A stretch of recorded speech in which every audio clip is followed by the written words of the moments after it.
whenever a friend comes to pop in, I always get them in my hot seat. Well, they always want to try out the massage chair, but I like to sit them down and just ask some good questions, because I really think it's important to pick entrepreneurs' brains so we can all grow together, learn from mistakes, and truly learn how it is and the skills needed to stay resilient in this world. So I got Carly here with me, and I'm going to ask her some questions.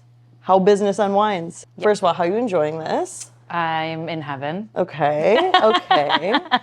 So I want to ask you, because you've been in business for a while, and being a close friend of yours, I've known the challenges that you've faced, as we all have gone through challenges. But how do you stay resilient in the face of challenges? What is your strategy with that?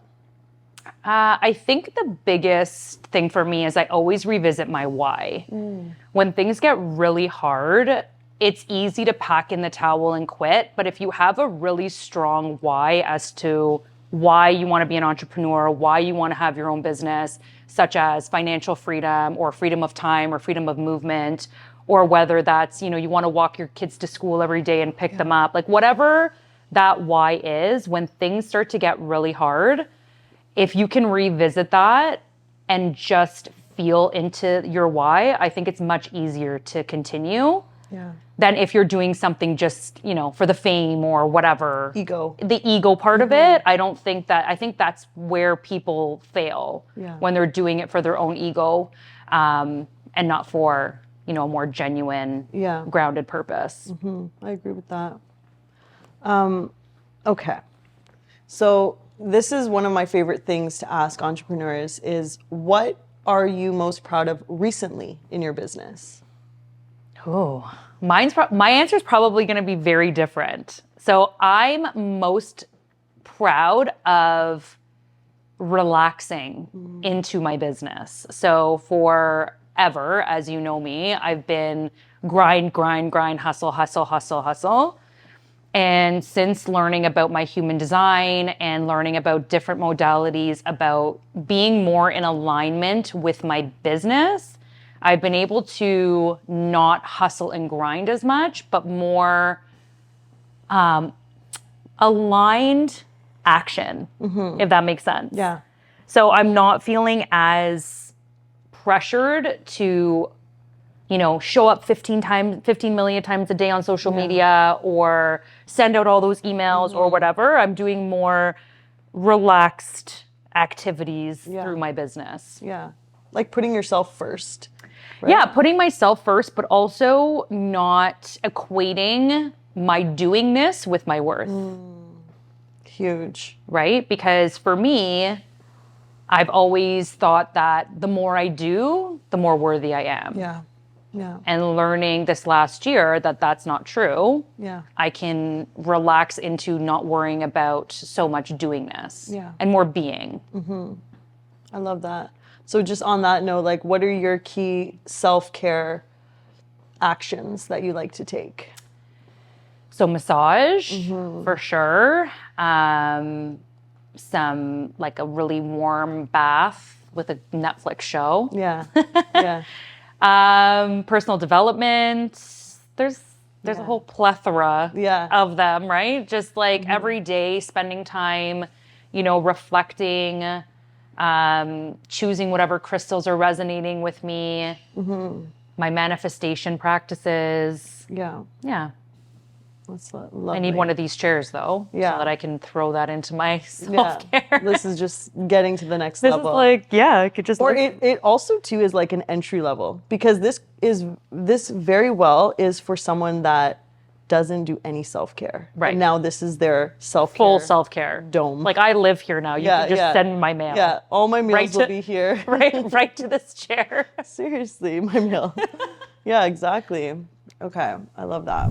How do you not fall into that comparison trap? Yeah. Right? Yeah. And with like so many like influencers or people that are trying to share their business on social media. Yeah. I think it's very easy to compare yourself to other people, or why are, they have way more followers, or it looks like they're really killing it type of thing.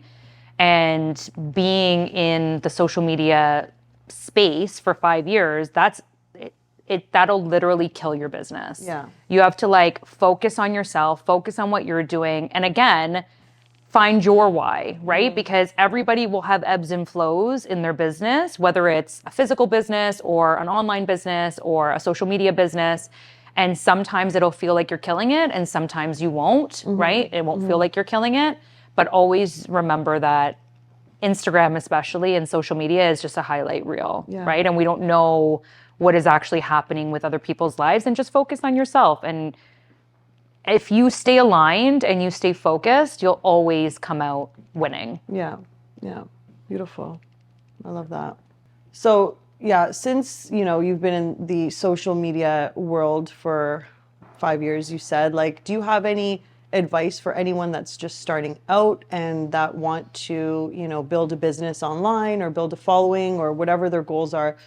Is there any advice that you could give them? Yes. Consistency. Yeah. Like, honest to God, the only thing that differentiates someone who's successful on social media and someone who's not is consistency. Yeah. The more content you put out, the more, and not just like fluff content, like good actual content. And the one thing I learned on social media is the person who is about to follow you, you have like 3 seconds for that person to either click follow or not, right? So if they go to your page and you haven't posted for 5 days, a week, 2 weeks, why would they follow you, right? And also people want to know what's in it for them. So are you providing tips? Are you providing tricks? Are you providing cooking? Are you what are you providing for them in order to stick around? Because people are stingy with their follows. It's like they're worth like $1 gajillion to them, So it's like if you can continuously put out consistent, good content, don't worry about going viral and all those things. I was actually just conversing with one of my good friends. She has 2.5 million followers on Instagram, and she said a viral piece of content used to get you, 20, 30,000 followers. Now that same viral content will get you 2,000 followers. Wow. So it doesn't have as much impact as it did before. So don't worry about going viral. Worry about finding your people, the people who are resonating with what you're putting out. Because sure, you could have 500 million followers, but if nobody cares about what you're posting, that's not going to help your business, right? So that's my advice. Consistent, good, quality posts.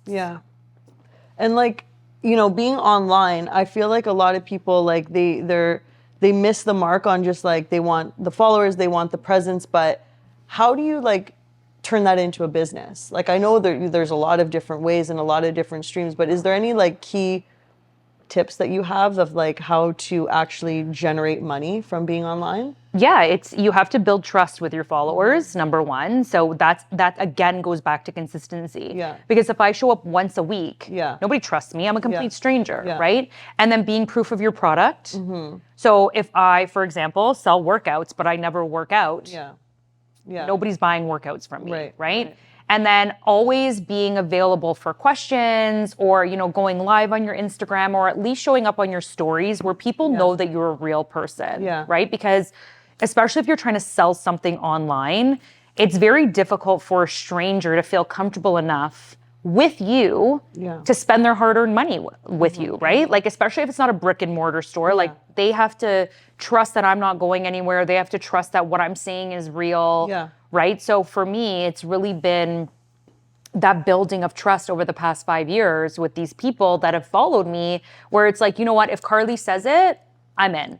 If she says that it works, I believe her, right? And also not selling or backing things that don't work. Because one bad review, that person will tell 100 people, right? And listen, you're not going to please everybody in the whole world, right? But it's more about just being like genuine and authentic with what you're sharing, being proof of your own products or what you're trying to sell, and then having testimonials from other people. So a lot of it has to do with just trust. 100%. And the way you're going to build that on social media, like a lot of the people that buy things from me, they're complete strangers. Like never met them, followed me on Instagram for a year, watched me though. And that's the ticket. They've literally been like eyeballing my stories for 12 months before they spent $1 with me. So if I stop showing up, they'd be like, oh, well, I can't trust that person. Right? So Yeah, I remember you said this to me a long time ago. It's like showing up on social media is like turning your open sign on in a brick and mortar store. It's exactly. like if you don't show up, you're closed. Exactly. And if you, for example, had a brick and mortar store and I walked by your store five times and your open sign wasn't on 3 times out of those 5, I'm not coming back. Yeah. Right? Exactly. Or I'm going to think you're like, who is this person that never comes into their store? Yeah. Right? Yeah. Find it. The discipline one is good. Like, how do you stay disciplined? Mm-hmm. But I guess that also comes back to your why. Yeah. Right? Like, I stay disciplined because I want to be healthy, like in terms of like workouts and stuff. Yeah. But that comes down to like, I want to be here for my kids, right? Yeah. Like that's my why. Yeah, so I think it will probably just lap over. Yeah. Yeah. The discipline thing, like, well, like when when we're just talking about it, like, I love what you said around that part of it. But, like me and Steph, what we were talking about today is like just that whole like throwing in the towel and how easy that can be and how it's like, okay, I remember Andy Frisella said on a podcast, someone asked about like, how do you stay motivated? And the question was like, I'm not like a naturally motivated person. Like, how do you get motivated? Andy lost it on this. Yeah, because it's not about motivation. He's like, do you think I'm motivated every day? Like, it's about discipline. It's like 100%. You got to show up. You got to keep doing the things. If you find your formula, like everyone is going to have a different formula. You got to figure out what makes you feel good, and what that is. Just literally. But motivation's a fake thing. Yeah. Motivation's bullshit. Yeah. You have to, just like, when you wake up in the morning, you have a decision to make, right? How do you want your day to look? Yeah. Do you want to spend the day on the couch watching Netflix? Eat a large pizza? Yeah. Drink a bottle of wine and go to bed? Yeah. Some days, yeah. Okay, cool. I'm into that, right?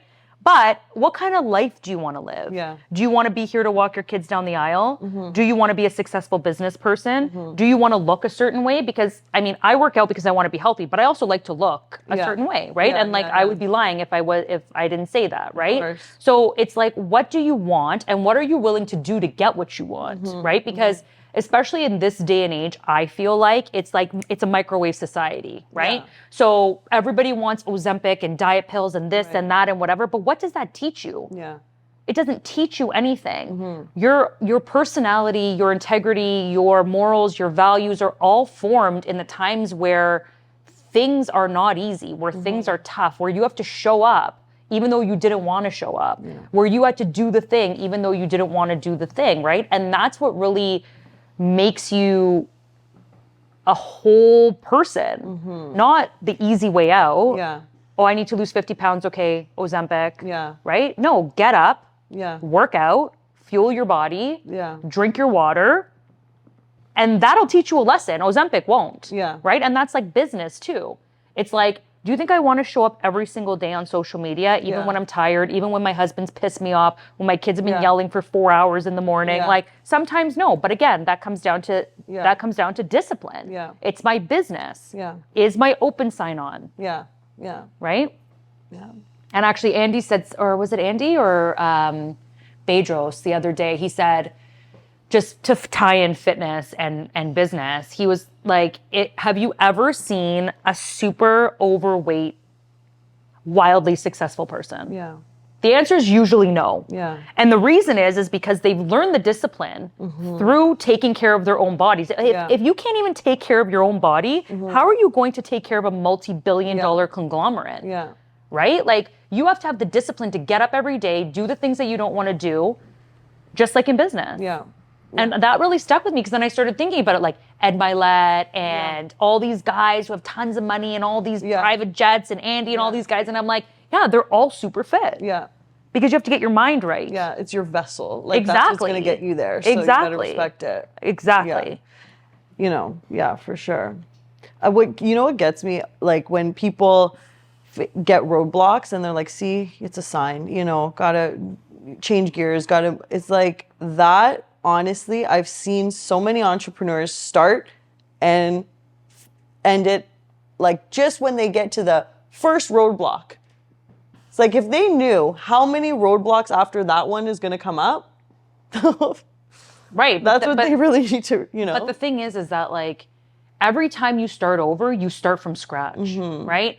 And when I'm helping women build business online, I always say to them,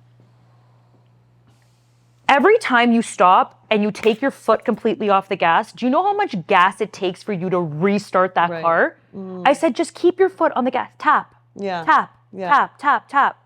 You may not be going full throttle, no problem. But when you go like this, you're starting all over again. You have to re-engage all your people. You have to regain the trust. You have to restart posting. Sorry guys, I stopped posting for a while. But just keep tapping. And yes, there's different seasons in people's lives, and I totally get that, where they can't be full throttle into their business, and that's okay. But also, what's your why?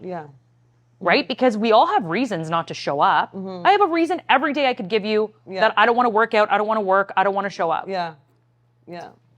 What's your why? Yeah, I think people don't realize that everyone has the same challenges. Right, but I think that goes back to social media. Right? Nobody shows how difficult it is to be an entrepreneur. They just see the glitz and the glamour and the Fendi bags and the vacations and the nice cars and whatever. But it's like, do you know that I worked 16 hours yesterday? Do you know that I was answering DMs until midnight? Right? So I've been very cognizant, especially in the last year, trying to explain to people that, yes, I live a great life as an entrepreneur, but what you don't see is behind the scenes. And the fact that I worked until midnight, and the fact that, I took 17 meetings today, and the fact that when you come home from your 9 to 5, when you're, when you work for a company, you get to shut it off. As an entrepreneur, we don't. Our life is our business, right? Now, that being said, I'm working on those boundaries, right? Sure. And that separation, but it's hard because when you have your own business, it's like your baby, right?